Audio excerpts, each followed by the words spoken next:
आपका इस चैनल पे फिर से स्वागत है, जहां पे हम रिव्यू करते हैं टेक्नोलॉजी से रिलेटेड बहुत सारी चीजें, जिसमें से ज्यादातर तो आलतू फालतू रहती है लेकिन कुछ काम की रहती है। जैसे कि आज का रिव्यू जो है ये सोनी के कैमरा के बारे में। यह है नया A7 IV, जो कि आज का मार्केट का सबसे बढ़िया हाइब्रिड कैमरा है, क्योंकि ये रेजर शार्प इमेजेस भी ले सकता है और प्रोफेशनल लुकिंग वीडियोस भी ले सकता है। प्राइस के बारे में हम वीडियो के बाद में बात करेंगे ही, लेकिन सस्ता तो नहीं है। पहले तो है USB to USB-C केबल, फिर कुछ पेपर वर्क, इसका तो कुछ काम नहीं है, फिर बेल्ट, चार्जिंग डोंडुक, एप्पल का होता तो ये नहीं मिलता,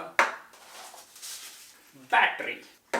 मैंने ये कैमरा खरीदा है किट लेंस के साथ, तो ये रही किट लेंस। मोस्टली ये पोर्ट्रेट्स के लिए यूज करूंगा या फिर ये वीडियो रिकॉर्ड करने के लिए इन फ्यूचर में। एंड फाइनली ये रहा कैमरा। फर्स्ट इंप्रेशंस, दिखने में तो चिकना है ही और मजबूत भी लग रहा है। मटेरियल्स भी बहुत अच्छी लग रही है, ऐसे कोई चीप प्लास्टिक नहीं लग रहा है। तो बैटरी चार्ज कर लेते पहले और फिर शुरू करते हैं हमारा रिव्यू।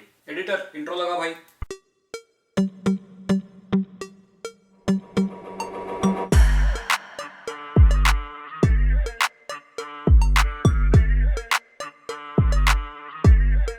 एक बुरी बात की बैटरी का चार्जर नहीं देते सेपरेटली, तो बैटरी चार्ज करने के लिए पहले वो बैटरी कैमरे के अंदर डालनी पड़ी और फिर कैमरा वायर से कनेक्ट करके चार्ज करना पड़ा। सही लेंगे थोड़ा सा।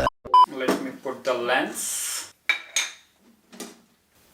That click. अब कैमरा रेडी है तो रिव्यू स्टार्ट करते हैं। ये रिव्यू 8 कैटेगरीज में डिवाइड होने वाला है, तो अगर आपको किसी एक कैटेगरी में इंटरेस्ट है तो आप वीडियो स्किप करके वो पर्टिकुलर कैटेगरी पे जा सकते हो।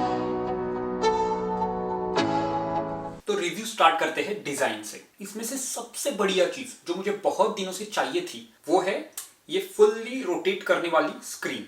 ये ऐसे पूरी फ्लिप आउट होती है, तो बहुत ही आसानी से खुद को भी रिकॉर्ड कर सकते हैं। ये मुझे बहुत दिनों से चाहिए था, मेरे करंट निकॉन के कैमरे में ये नहीं है, तो अभी भी मुझे पता नहीं चल रहा है कि क्या रिकॉर्ड हो रहा है। बाद में मुझे देखना पड़ता है और फिर से अगर कुछ गलत हुआ है तो फिर से रिकॉर्ड करना पड़ता है। बहुत पेन से गुजरना पड़ता है, लेकिन अभी नहीं, नाउ मैं देख सकता हूँ क्या रिकॉर्ड हो रहा है। और सिर्फ फ्लिप आउट नहीं, ये कोई भी डायरेक्शन में रोटेट होती है, तो इससे बहुत आसानी से हाई एंगल और लो एंगल शॉट्स भी ले सकते हैं। फिर ये कैमरे में है 2 मेमोरी कार्ड के स्लॉट। अरे ओपन कैसे होता है? ओके तो यहाँ पे है 2 मेमोरी कार्ड के स्लॉट, जो मैंने बहुत सुना था कि प्रो कैमरास में रहते हैं। और इन 2 स्लॉट में से एक स्लॉट में CF एक्सप्रेस कार्ड जा सकता है, जो कि बहुत ही फास्ट कार्ड रहता है। तो अगर आप हाई फ्रेम रेट पे शूट कर रहे हो तो बफर उतना नहीं होता और फोटो जल्दी जल्दी कार्ड पे चले जाते हैं। बट ऑफकोर्स वो कार्ड बहुत महंगा भी रहता है और मेरे पास तो वो है नहीं, तो हम तो हमारा रेगुलर जो गरीबों का कार्ड रहता है वो यूज करेंगे। और फिर इस साइड पे यहाँ पे है बहुत सारे पोर्ट्स, 4 डोर्स है उसको, और बड़ा वाला HDMI पोर्ट भी है, और फिर USB-C, डिस्प्ले, माइक्रोफोन, ऑडियो, जो चाहिए वो सब पोर्ट्स है इधर। हाथ में भी ये बहुत अच्छे से बैठता है, ग्रिप बहुत बढ़िया है और बहुत सारे बटन्स है, और उसमें से काफी सारे बटन्स कस्टमाइजेबल है, तो वो बटन वो करेगा जो आप सेट करोगे। फिर 3 डेडिकेटेड डायल्स है, अपर्चर, शटर स्पीड और ISO सेट करने के लिए, तो ये बहुत ईजी हो जाता है कुछ भी चेंज करना जब आप मैनुअल मोड पे शूट कर रहे हो। एक जॉयस्टिक भी है और स्क्रीन तो टच स्क्रीन है ही, लेकिन फिर भी विदाउट टच भी आप सब कुछ कर सकते हो। और दिखने में तो जस्ट लुक्स लाइक अ वाव, और क्या ही बोले। ये ऑरेंज कलर की रिंग तो मुझे बहुत सही लग रही है। तो चलो अभी चलते हैं बाहर, कैमरा को यूज करते हैं, फोटोज लेते हैं, वीडियोज लेते हैं, बहुत जगह घूमते हैं, क्योंकि तभी तो पता चलेगा कि एक्चुअल कैमरा कैसे काम कर रहा है। तो 2 हफ्ते के लिए अभी कैमरा में यूज करूंगा और उसके बाद ये रिव्यू हम कंटिन्यू करेंगे। आपको 2 हफ्ते रुकने की जरूरत नहीं है, आपके लिए 2 हफ्ते तो यूं ही चले जाएंगे।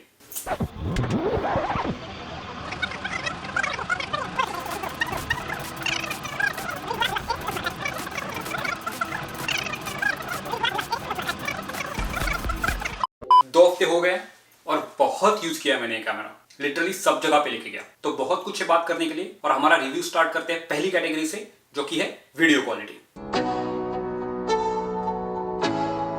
ये कैमरा 4K शूटिंग 60 फ्रेम्स पर सेकंड तक कर सकता है, मतलब स्लो मोशन में, और फुटेज दिखता है कुछ ऐसे। सोनी का colour science one of the best है, तो कलर्स बहुत ही अच्छे दिखते हैं, डायनामिक रेंज भी बहुत अच्छी है, और फुटेज ज्यादा सिनेमैटिक लगता है। मतलब मेरे प्रीवियस कैमरा से कंपेयर करो तो इसका बड़ा सेंसर है, इसके लिए फुटेज भी बहुत बढ़िया लगता है। इसमें शूटिंग आप डिफरेंट कलर प्रोफाइल्स में भी कर सकते हो, जिसमें 10 बिट कलर भी इंक्लूडेड है। लेकिन अभी जो फुटेज आप देख रहे हो स्क्रीन पे, वो सब डायरेक्टली कैमरा ने जो रिकॉर्ड किया है वो है, कुछ भी सेटिंग चेंज किए बिना और कुछ भी एडिटिंग किए बिना। तो आप देख सकते हो कि डिफॉल्ट सेटिंग पे ही फुटेज बहुत अच्छा दिखता है।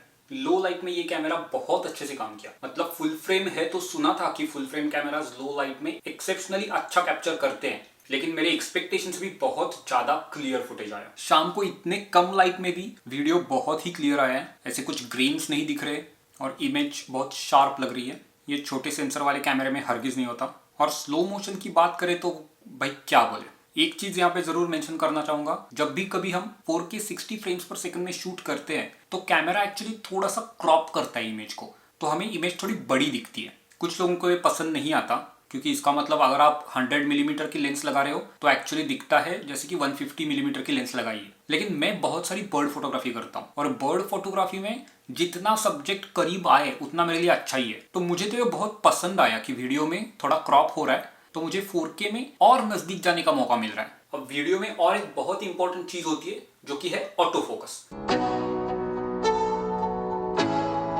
ऑटो फोकस भी भाई बहुत बढ़िया है, इसे झटके से फोकस हो जाता है और फोकस बहुत अच्छी तरीके से लॉक होता है सब्जेक्ट्स पे। सब्जेक्ट्स फ्रेम में मूव हो रहे हैं, आगे पीछे जा रहे हैं, फिर भी फोकस हमेशा उन पे रहता है। और ह्यूमंस की तो ये आई डिटेक्ट करता है, तो एग्जैक्टली आई पे फोकस होता है।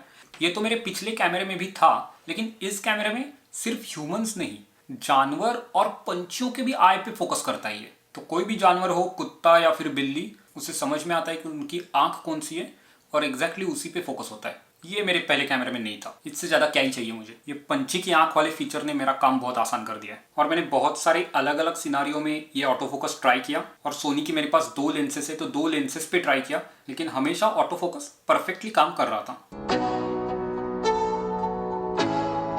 अगली कैटेगरी है ऑडियो क्वालिटी। क्योंकि वीडियो की बात कर रहे हैं तो ऑडियो भी अच्छा होना ही चाहिए। सिर्फ 4K वीडियो से क्या करना है, ऑडियो भी थोड़ा तो अच्छा होना ही चाहिए। रूम के अंदर तो ठीक है, लेकिन बाहर ऑडियो क्वालिटी में कैमरा थोड़ा स्ट्रगल करता है। अगर वीडियो क्वालिटी से कंपेयर करें तो ऑडियो क्वालिटी उतनी कुछ खास है नहीं, लेकिन वो एक्सपेक्टेड है, इसीलिए यूजुअली एक्सटर्नल माइक्रोफोन की जरूरत पड़ेगी। बाहर आके टेस्ट करना जरूरी है। जैसे कि आप देख सकते हो पीछे कार्स जा रही है, कैमरा के पीछे एक फाउंटेन भी है, बच्चे खेल रहे हैं, लेकिन फिर भी मेरा आवाज़ अच्छे से आ रहा है। जस्ट कंपेयर करने के लिए मैं अभी माइक निकाल देता हूँ और फिर देखते हैं आवाज़ कैसे आता है सिर्फ कैमरे से। अब माइक मैंने निकाल दिया है, हाथ में है मेरे, तो आप कुछ अलग लग रहा है साउंड में, लगना तो चाहिए क्योंकि मैंने ये सुपर डायरेक्शनल मोड में डाला था तो सिर्फ मेरा आवाज़ ही कैप्चर कर रहा था, लेकिन अभी कैमरा तो सब डायरेक्शन में आवाज़ रिकॉर्ड कर रहा होगा। अगली बहुत ही इंपॉर्टेंट कैटेगरी है फोटोज। ये कैमरे में है 33 मेगापिक्सल का फुल फ्रेम सेंसर, जिसपे मैक्सिमम 10 इमेजेस पर सेकंड आप कैप्चर कर सकते हो। 10 इमेजेस एक सेकंड में बहुत ज्यादा हो जाता है। मतलब कुछ एक्शन चल रही है तो एक सेकंड में आप 10 फोटो ले रहे हो तो उसमें से एक फोटो तो अच्छा आएगा ही। और ये मेरा पहला फुल फ्रेम कैमरा है, तो मुझे तो डिफरेंस इमेज क्वालिटी में समझ में आ रहा है कंपेयर टू मेरे पहले वाले कैमरे से। बैकग्राउंड बहुत ज्यादा ब्लर हो जाती है और फुल फ्रेम कैमरा है तो लाइट भी ज्यादा अंदर आता है। इसके वजह से लो लाइट के फोटोज भी बहुत क्लियर आते हैं। और कलर्स तो सोनी के मुझे पसंद है ही, पोस्ट में ज्यादा कुछ किए बिना ही उनके कलर्स बहुत अच्छे रहते हैं। ये फोटो में देखो, शैडोज या फिर ओवर एक्सपोज एरिया दोनों में भी बहुत सारे डिटेल्स हैं, जिससे पता चलता है कि डायनामिक रेंज बहुत अच्छी है। और इसमें फोटो सेव करने के 3 तरीके हैं। एक तो अनकॉम्प्रेस्ड रॉ फॉर्मेट में सेव कर सकते हो, या फिर कॉम्प्रेस्ड रॉ फॉर्मेट में सेव कर सकते हो, और या फिर हमारा कॉमन जेपिक फॉर्मेट में। तो जो अनकॉम्प्रेस्ड रॉ फॉर्मेट रहता है उसमें डिटेल्स बहुत रहते हैं, लेकिन फाइल साइज बहुत बड़ी हो जाती है। तो मैं यूजुअली ये प्रेफर नहीं करता। अगर मैं कुछ इंपॉर्टेंट फोटो शूट कर रहा हूँ तो अनकॉम्प्रेस रॉ में फोटो खींचता हूँ। उसमें डिटेल्स थोड़े कम रहते हैं, लेकिन फिर भी बहुत कुछ चेंज कर सकते हो आप पोस्ट में।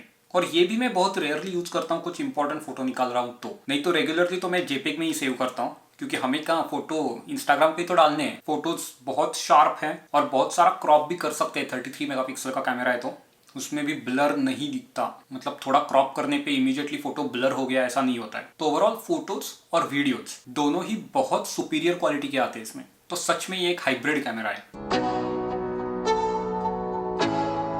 नेक्स्ट कैटेगरी है यूजर फ्रेंडलीनेस, जिसमें देखेंगे कि कितने आसानी से हम बहुत सारी चीजें कर सकते हैं कैमरे के साथ, या फिर कितने आसानी से ये कनेक्ट होता है डिफरेंट डिवाइसेस से। इस वाले कैमरे में सोनी की नई ऑपरेटिंग सिस्टम आती है, जिसमें मेन्यू उन्होंने रीडिजाइन किया है, तो बहुत ही इजीली सेटिंग्स चेंज कर सकते हो। ये टच स्क्रीन भी बहुत रिस्पॉन्सिव है। डायल्स तो मैंने दिखाई ही, 3 डायल्स है, उससे aperture, shutter speed, ISO directly change हो सकता है। तो ओवरऑल बहुत यूजर फ्रेंडली है कैमरा।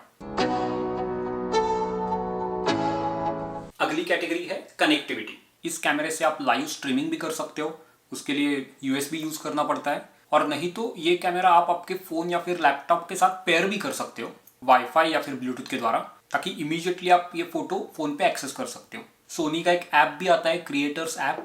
वो ऐप से आप आपका फ़ोन यूज़ करके कैमरा कंट्रोल कर सकते हो और ये कनेक्शन बहुत अच्छा चलता है। मतलब निकॉन का मैंने देखा बहुत बार कनेक्शन ड्रॉप हो जाता है, पेयर किया है लेकिन फिर भी शूट करते करते बीच में ड्रॉप हो गया, लेकिन सोनी का बहुत स्ट्रॉन्ग कनेक्शन रहता है, ड्रॉप नहीं होता जब तक आप ऐप क्लोज नहीं करते।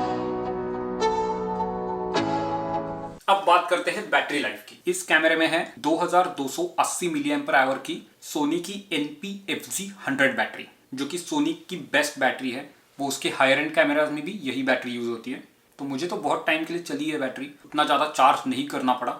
एक बैटरी पे आराम से 500 के ऊपर फोटो आ जाते हैं, लेकिन अगर 4K शूटिंग करना है बहुत सारा तो फिर एक एक्स्ट्रा बैटरी रखनी पड़ती है। और आखिर में बात करते हैं कि कितने का है ये। तो जैसे मैंने वीडियो की शुरुआत में भी कहा था कि ये सस्ता तो है नहीं, तो अगर आप आपका पहला कैमरा खरीद रहे हो तो ये लेने में तो कुछ मतलब बनता नहीं है, क्योंकि इसकी प्राइस अभी इंडिया में है 2,10,000 रुपीज और यूएस में लिया तो पड़ता है अराउंड $2,500 का। तो सवाल ये है कि इज इट वर्थ इट। तो अगर आपको सच में ऐसा प्रोफेशनल कैमरा चाहिए कि जो दोनों कर सके, फोटोज भी और वीडियोज भी, और आपके बैंक में 2-3 लाख पड़े हैं ऐसे ही खर्च करने के लिए, तो डेफिनेटली ये बहुत ही सही कैमरा है। तो आज के लिए बस इतना ही। अगर आपको ये वीडियो पसंद आया तो इसे YouTube पे लाइक जरूर कर देना, अपने दोस्तों के साथ शेयर करना, और कुछ भी क्वेश्चन हो या फिर आपका एक्सपीरियंस शेयर करना हो तो नीचे कमेंट जरूर करना। और मैं चाहता हूँ अभी इसका EMI चुकाने के लिए और एक जॉब लेना पड़ा। तो हम मिलते हैं नेक्स्ट वीडियो में।